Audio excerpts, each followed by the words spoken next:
Jeff Gravely, WRL TV. For you guys, what's more eye-popping to you? A team that wins by 44 in the Final Four, or is it the stat of shooting 71% in a game? Well, what we're going to do is we're going to go through every single one, and we're going to start down the end with Kennedy in the go-to position on the outside.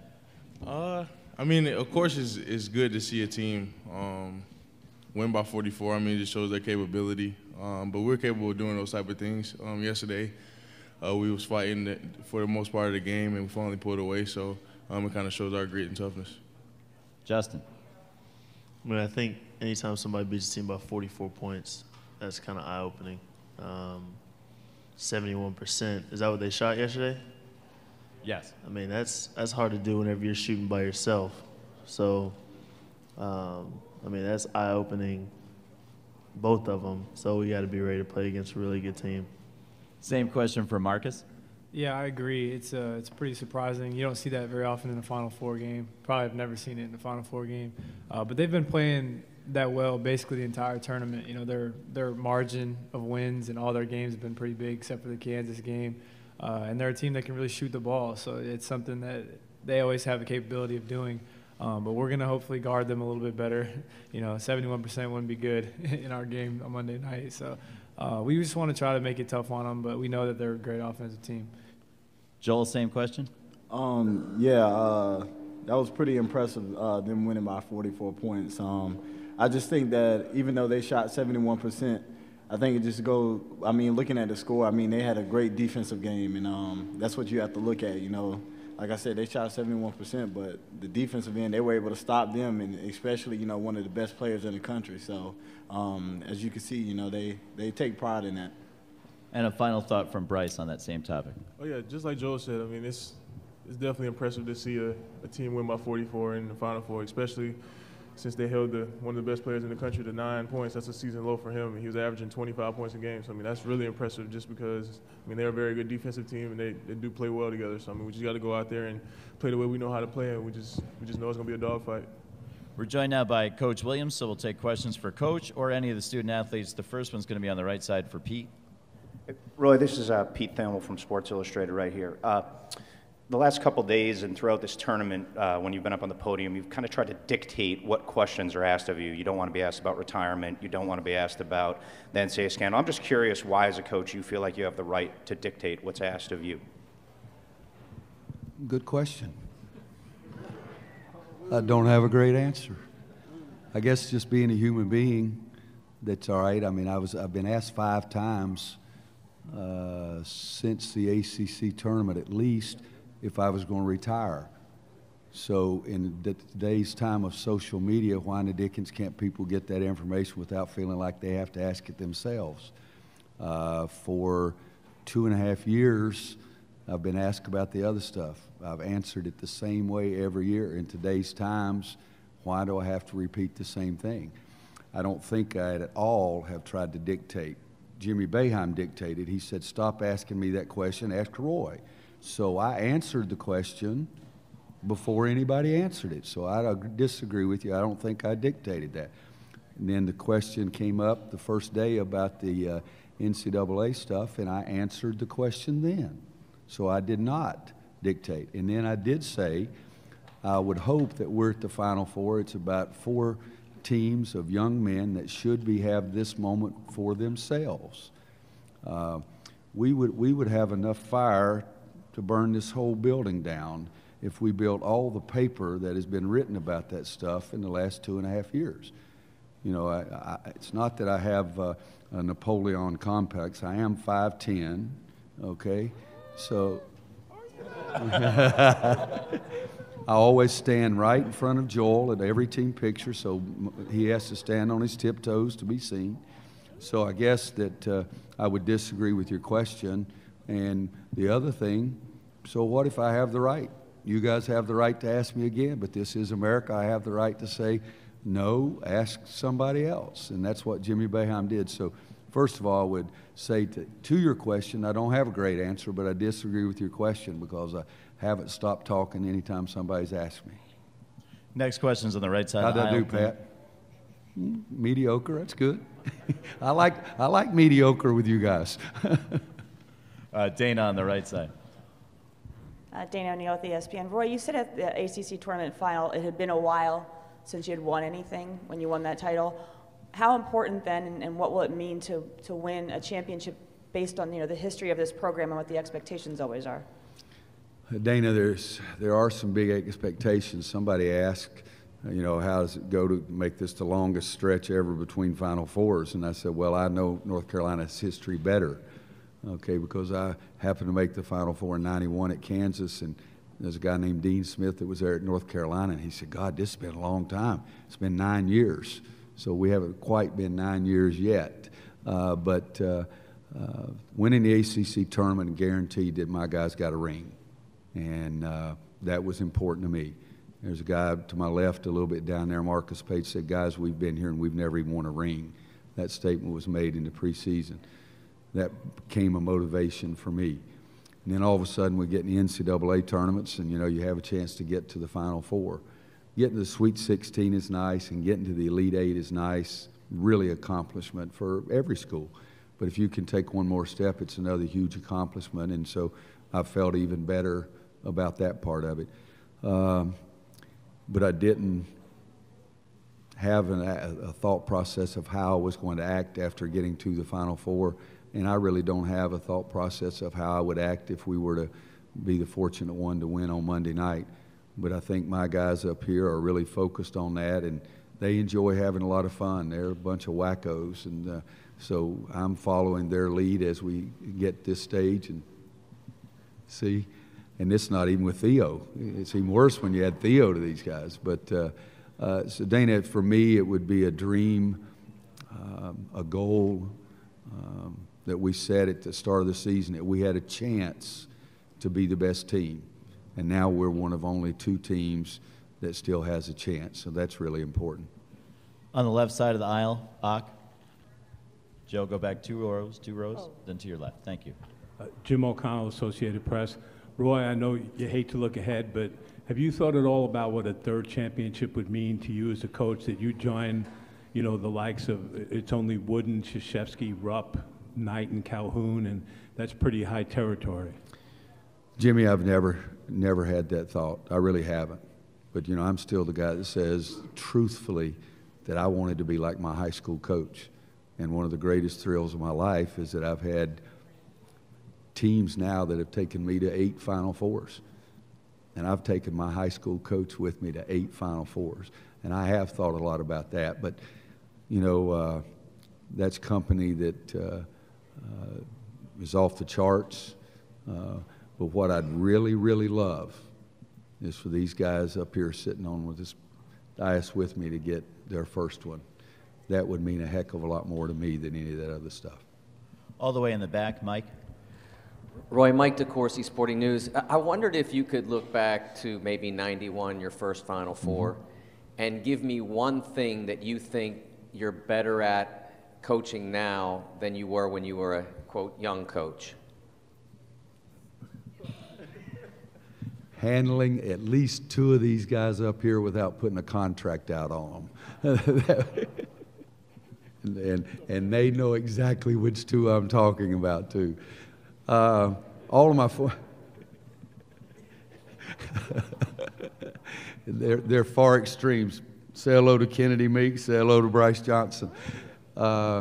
Michael, I've been through more games, more experienced, and all that kind of thing. Every one of my former players say that I'm more mellow, and I think I've gotten more intelligent because I haven't tried to win every single battle.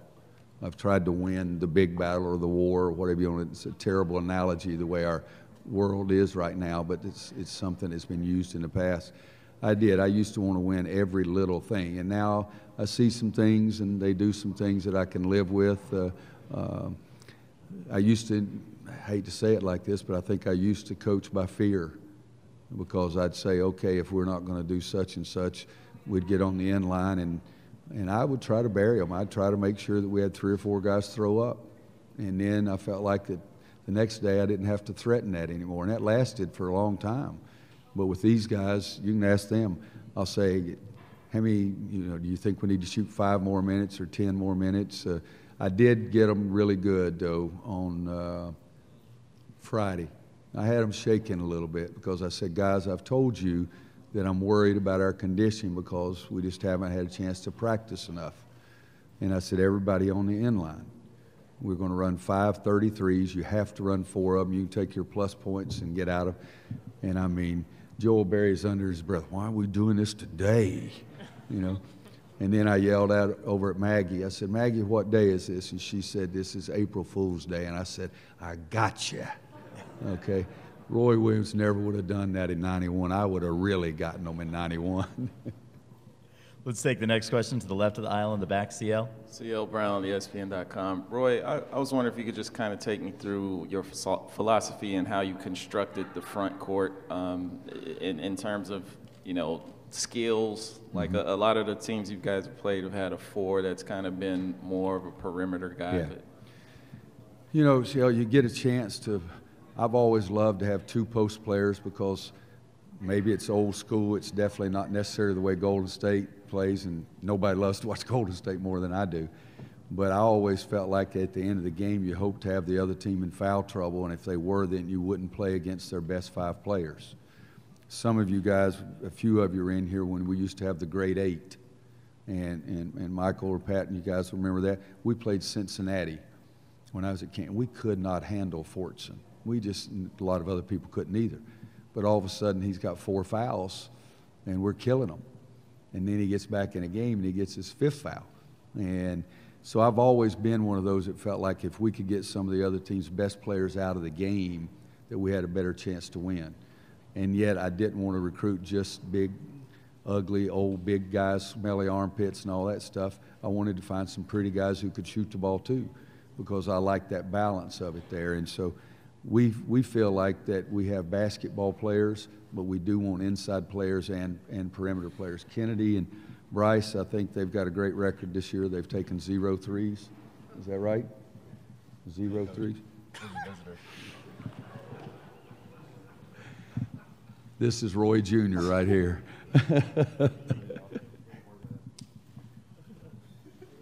I'm glad he did that today. I would have really been disappointed if he hadn't shown up today. How y'all doing? Great day to be alive.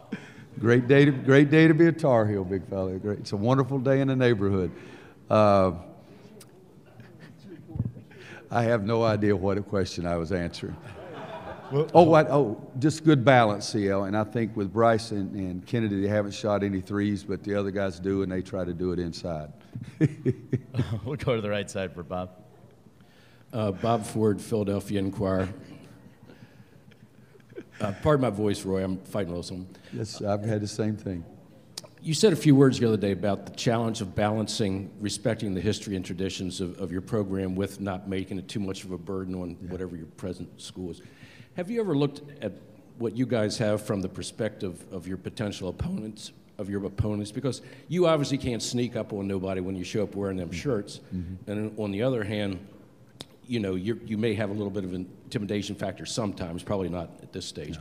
But over the course of time, being North Carolina, is that a competitive advantage or disadvantage or no effect in a given year or given game? No, it'd be interesting how everybody else in this room would answer that, but I think coaching and playing at North Carolina is a tremendous advantage. I really do. I mean, the history, traditions, you know, it's a nice school, it's a pretty color, I mean, all those kind of things. The only thing I think is that you always get everybody's best shot. You don't ever catch somebody on a bad night. And, you know, but I'd take all those advantages over that disadvantage, and I like that part. I like the fact that I'm pushing our guys to know every day we go out there that we're going to catch that other team's best. And as you say, it doesn't make any difference at this stage, because when you get here, the other teams are just as good, and you're going to get their best regardless. Just to the right of the aisle. Paula Boven, Arizona Republic. Roy, I couldn't help but notice on Sunday you had talked about how important it was to get these guys to Houston. You even mentioned some regret, I think, about the '97 team, how it kind of haunted you. Are you able to put into words why that's so important, this experience? Not easily, you know, but I had the greatest thrill off the court that you can ever have, to be inducted into the Hall of Fame.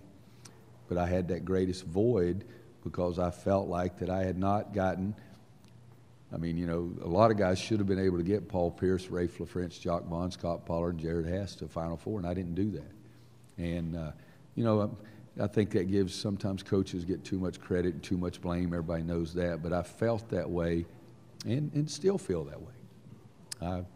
I still feel that way deeply. But, you know, so these guys took care of that, so I don't have to have those thoughts of myself about this team.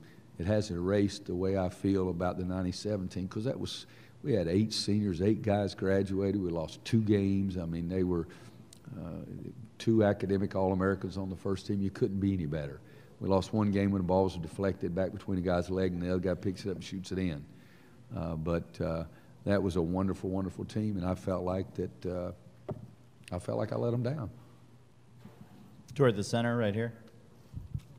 Roy, Zach Elfan from the Los Angeles Times. You were talking about inside-outside balance a moment ago. And this isn't to say you guys can't shoot the three-pointers, but it seems like you don't need to, and you almost tested that out yesterday.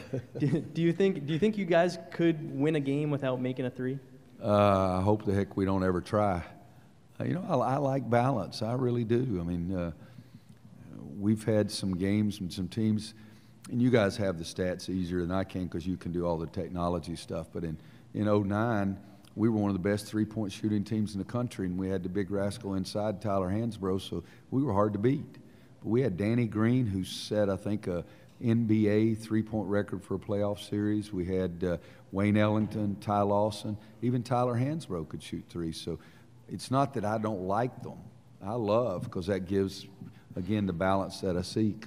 Jimmy Gray asked me last night going out the second half, as I was walking out the court, said, "You're winning the game with twos, are you still going to shoot any threes?" And I said, "Yes, we're going to make one." You know, and I think it was probably the biggest play of the game. They cut it to 7, and Marcus makes the 3. But I'd like for all 5 of these guys up here to score 20 points Monday night, and then 3 or 4 guys off the bench to score 15 apiece. You know, then I think our chances would be really good. Front row on the left for the student athletes, correct? Yes, Brett Friedlander, Wilmington Star News. Bryce, a lot of questions have been asked this week about Nate's relationship with Chris Jenkins. But what do you remember about when you and Chris played on the same youth team together back in South Carolina?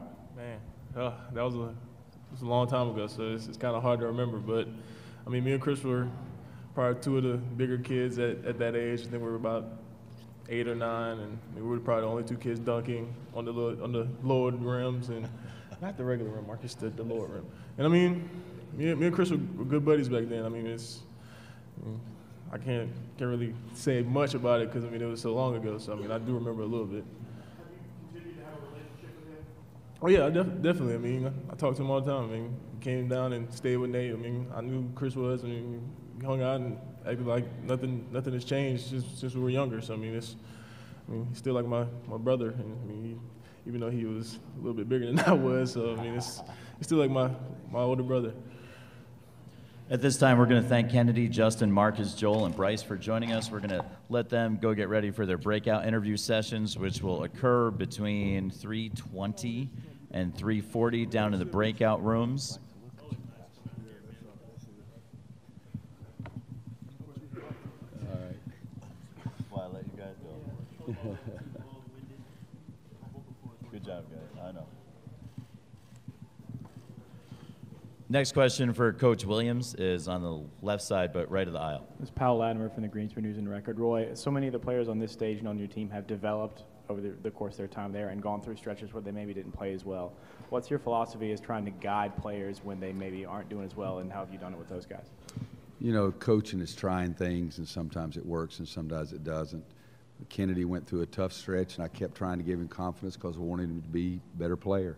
It's, knock on wood, so far it's worked, but every coach does that. And, you know, I'm a guy that likes to play 9 or 10 guys, so I have it maybe a little more than somebody else, but just trying to give them confidence and know that I'm going to keep giving them chances. Second row on the left, Mike.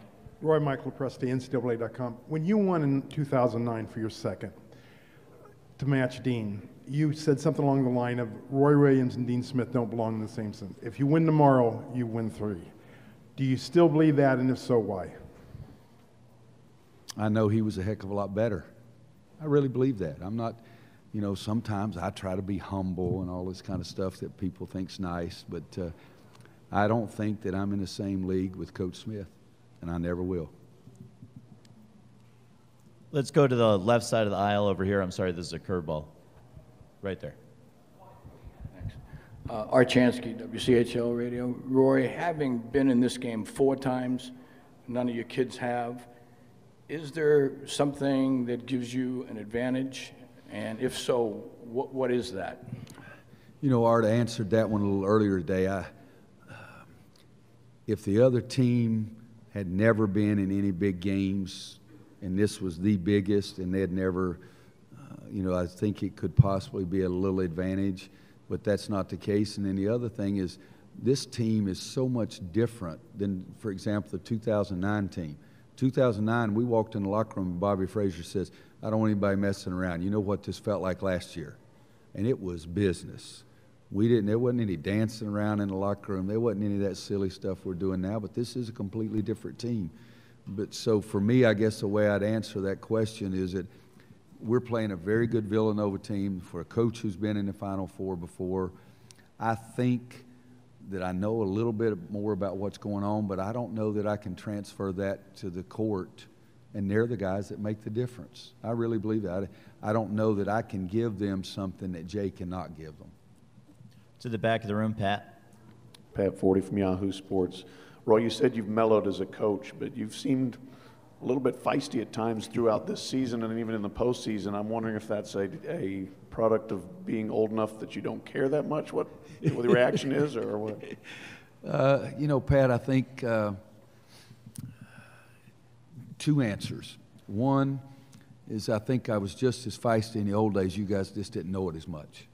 I mean, you talked to Milton Newton, who's the general manager of the Minnesota Timberwolves, and I'm at Kansas. He said, you guys are talking about how nice and laid back Coach Williams is. Coach has got a mean streak too. So I think now it's just reported more as part of it. But the other part could be what you're saying is I think when I first got into coaching, I wouldn't necessarily, I don't think I'd ever run away from a fight. I had a guy sometime, are we going to watch you cry tonight? And I said, why don't you step up to my face and say that? All right, because I cried because it was me. And so I still think I would do that. But now I've decided that you can be that way and still be honest and sincere and decent to people. The gentleman that was sitting in front of you that asked that question about, you know, why do I have the right? You know, I think I answered that one because I think I was right, you know, that kind of thing. But it also could be that as you get older, you know, you guys are going to write what you want to write, regardless if old Roy's up here being nice or not, and what you think is the most important, that's what you're going to write. You have your own opinions, and you are able to express them. And, you know, for me to just stand up here and say, yeah, you're right, and yeah, you're right, and I don't feel like that I have to do that more. So possibly the simple way is that maybe I've just gotten older and don't feel like I need to try to please everybody. But the issues, and this is the last one, Pat, the issues that I think I've taken a stand on now have a great deal to do with Roy Williams personally too. And that's when somebody questions my integrity and things like that, that really bothers me. On the front, to the right. Ken. Roy, Ken Davis, today'su.com. When you keep getting you back to this level, do you feel that you learn something about coaching at the Final Four each time? And can you go back to 81 and 82 when you're on Coach Smith's staff? What did you take from him at that point about the Final Four experience? You know, you got to be able to change. 81, we stayed out on the other side of Villanova, and we didn't even know the Final Four was going on, and we lost. And then we go back in 82. I may have said this the other day. There's been a few press conferences. I apologize if I'm being redundant. In 82, Coach Smith says, well, where do you guys want to stay? You know, Georgetown's staying in Biloxi, and you want to stay in, you know, Australia, or where you want to stay, kind of thing. And I said, Coach, why don't we stay downtown New Orleans? I said, last year we stayed outside, and I don't even know if the guys knew that it was going on. And guys, I'm telling you, the highest your heart rate has ever been is what my heart rate was at that time, because I was suggesting something to Coach Smith I didn't know if it was a very smart thing to do. And he said, you know, he said, let's try that. So in the last 30 seconds, I've told you one of only 3 things I ever gave Coach Smith in 10 years. But I think that each and every year you do see the surroundings. I mean, one of our guys, well, the big rascal was sitting right here, said, what are they going to ask me tomorrow that they haven't already asked? Why do we have to do that? I said, you want me to go call another player from the ACC and get him to come take your place? You know, so I think that I understand. And I did mention one specific player, but if I told you, I'd have to kill you. So we're going to try to get 2 more in. Malcolm? Malcolm Moran from the Sports Capital Journalism Program in Indianapolis. Roy, when you made your observations last night about the state of the journalism industry and the relative lack of attendance at practice to understand the process, do you have any thoughts on how things have gotten to that point as opposed to what the relationship might have been years ago? You know, Malcolm, I'm not sure, so please stop me. I don't mind being stopped if I'm not understanding your statement. I think what I said to one of the questions was one of the things that bothers me nowadays is that so many people are media that can put things out that had no journalism background. I mean, Malcolm, Pat, Ken, Mike, I mean, most of you guys, you went to school in journalism, and they were principals, and now people put things out that could be perceived as media that really is not, that doesn't understand any of that. It's the more outlandish thing. So I think that's been harmful, but I'm not sure that I'm understanding exactly. Is that what you're talking about? Yeah. Okay. You know, and I think it's harmful for you guys. I mean, I can't tell you how many people that have said, you know, Malcolm Moran, I know who you used to write for. I got no idea what the crap you're doing now. Okay? Pat, Louisville, I mean, Ken, you know, the current, I mean, nowadays there's people that say so-and-so.com, you know, hyperspace, you know, Google data, Yahoo. I don't know what the hell you're talking about. And so, to me, that is a big change. And I think if I were you, I would feel really proud of what you're doing and really worry about what else is being done. You know, because it is. I mean, guys, I think I've been fairly easy to deal with today. I think I've been fairly easy to do. And the first questions, the guy said I dictated what questions to. I wasn't. Boeheim dictated to you guys. So it is a different atmosphere, and it's something that in somewhat makes me, number one, very much more cautious, but in the other stand, like Pat said, very much willing to make a stand too. Coach, we added 2 minutes, so we have time for the lightning round. Are you ready? Okay, I got you. Yes. Shannon? I'll go easy on you, Coach. How are you? Shannon Spake, ESPN. I know you've mentioned your former coach several times and how you've brought him with you to the Final Fours. I'm wondering, he's a mentor of yours, so how have you leaned on him? How have you personally leaned on him during the tournament runs and most recently this one? You know, Shannon, there was no father in my family. There was no male figure, so he was the guy. He's the one that got me to go to college. I never even thought about going to college. I was the first of my generation to ever go to college. He thought I should do that. He wanted me to go to North Carolina. He wanted me to try to be on the freshman team so I'd get more exposure to Coach Smith. I talked to him more than any human in the world other than my wife. He's here. He was coming over to practice today, and he had his wife and daughter with him. They were going to NASA, and I said, go to NASA. Go to see the Space Museum. You know, but I leaned on that man when Coach Dean Smith asked me to come back for $2,700, and Wanda didn't have a job. I went to his house, and he said, how much would you and Wanda make this year? And I said, if we stay, we'll make $30,000. And he said, I think you ought to do it. I did it because I trusted him. And now the easy part is I also had Dean Smith that I could trust too. But that man, I would be the luckiest guy in the world if I could have any kids that felt like me, like I do my coach. In the center of the room, Zach, and this will probably wrap things up.